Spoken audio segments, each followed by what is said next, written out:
Hello. Today we are going to make a famous bread together from Erooqh.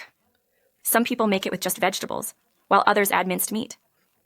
Since I have athletic young people who want to build muscle, I put about 600 grams of minced meat mixture. Here I added the flour, and I added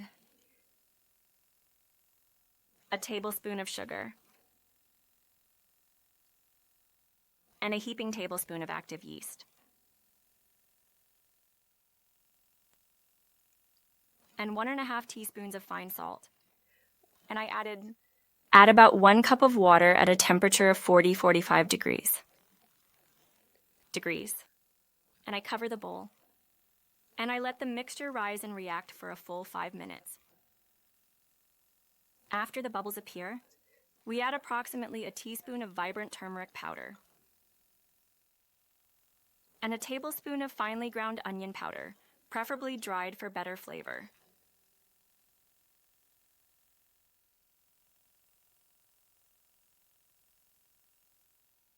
And add 2 teaspoons of dried thyme for flavor.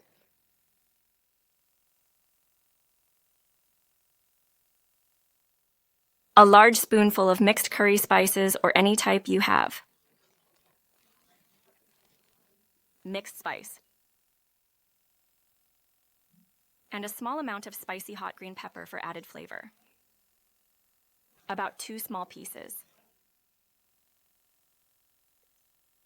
And a large pepper as well, half a cup. Cut into cubes, small. The herb or leek,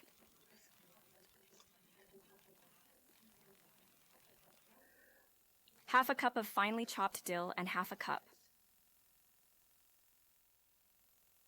And a generous cup of fresh parsley or aromatic coriander, depending on your personal preference. Usually, fresh coriander has a much stronger and more distinctive flavor and taste than mild parsley, and half a cup of it can enhance dishes significantly. Chopped onion, cubes, small.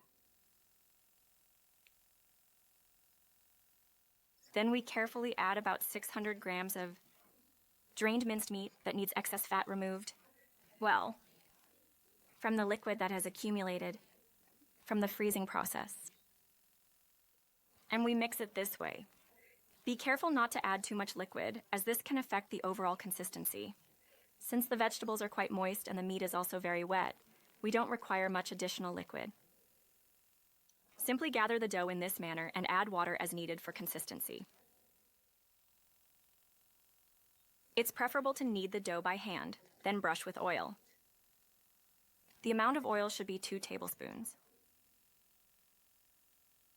And allow it to rise until it has doubled in size, approximately 1 hour.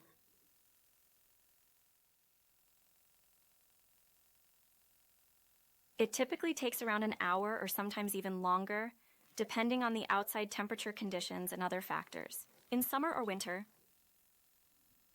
there are 2 distinct ways to bake.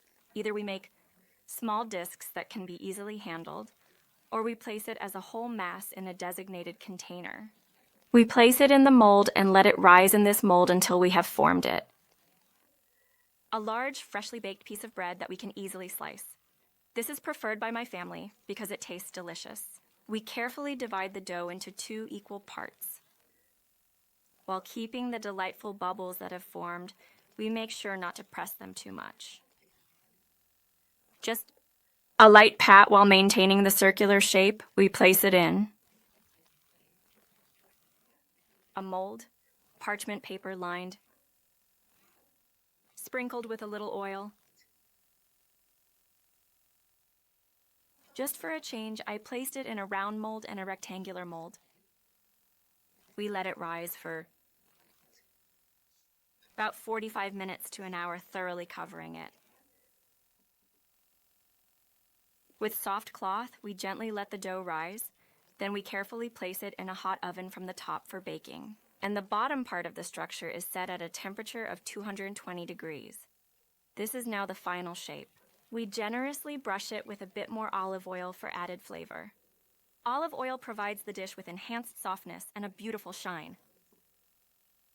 Then we carefully cut it into slices that can be conveniently kept for later use, in the freezer for a long time.